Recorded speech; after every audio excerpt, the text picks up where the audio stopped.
ദൈവനാമത്തിന് മഹത്വമുണ്ടായിരിക്കട്ടെ. എല്ലാവർക്കും പ്രഭാതവന്ദനം. ശുദ്ധമുള്ള മത്തായിയുടെ സുവിശേഷം 5-ാം അധ്യായം 6-ാം തിരുവചനം ഇങ്ങനെ ഓർമ്മപ്പെടുത്തുന്നു: നീതിക്കായി വിശന്നു ദാഹിക്കുന്നവർ ഭാഗ്യവാന്മാർ, അവർക്ക് തൃപ്തി വരും. നാം പ്രതീക്ഷയോടുകൂടി കാത്തിരുന്ന ദിനം.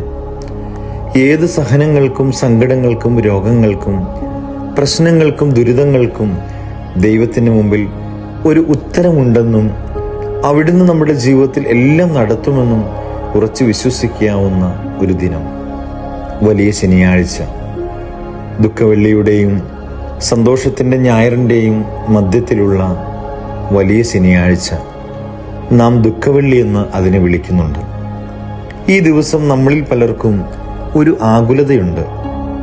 ദൈവം മരിച്ചോ? ഇന്ന് ദൈവം എവിടെയായിരിക്കും? ദൈവം എങ്ങോട്ടായിരിക്കും പോയിരിക്കുന്നത്? എന്നാൽ ഈ ആകുലതകൾക്കും വ്യാകുലതകൾക്കുമെല്ലാം ഒരു മറുപടി ഈ ദിവസം നമുക്ക് തരുന്നുണ്ട്.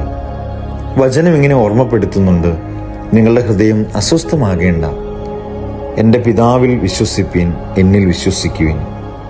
സ്നേഹമുള്ളവരെ, ഫ്രാൻസിസ് മാർപ്പാപ്പ ഒരിക്കൽ അദ്ദേഹത്തിൻ്റെ ഒരു പ്രസംഗത്തിൽ ഇങ്ങനെ പറഞ്ഞു: നമ്മുടെ കണ്ണുകളിൽ നിന്നും വേദനയുടെയും സങ്കടത്തിൻ്റെയും മൂടുപടം നീക്കി ദൈവം കൊണ്ടുവരുന്ന പ്രത്യാശയിലേക്ക് നമ്മുടെ ഹൃദയം തുറക്കാം.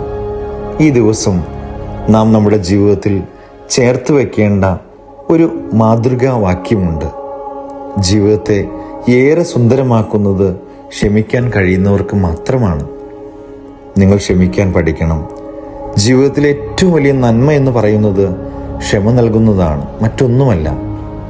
നീ വേദനിപ്പിച്ചവരോട് നീ ഒന്ന് സ്നേഹത്തോടെ നോക്കി, ഒന്ന് പുഞ്ചിരിച്ചു നോക്കിക്കേ, ഒന്ന് ക്ഷമിച്ചു നോക്കിക്കേ.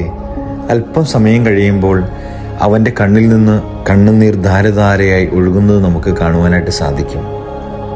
ആ ക്രൂശിലെ സ്നേഹം പോലെ ദൈവം നിങ്ങളെല്ലാവരെയും അനുഗ്രഹിക്കട്ടെ.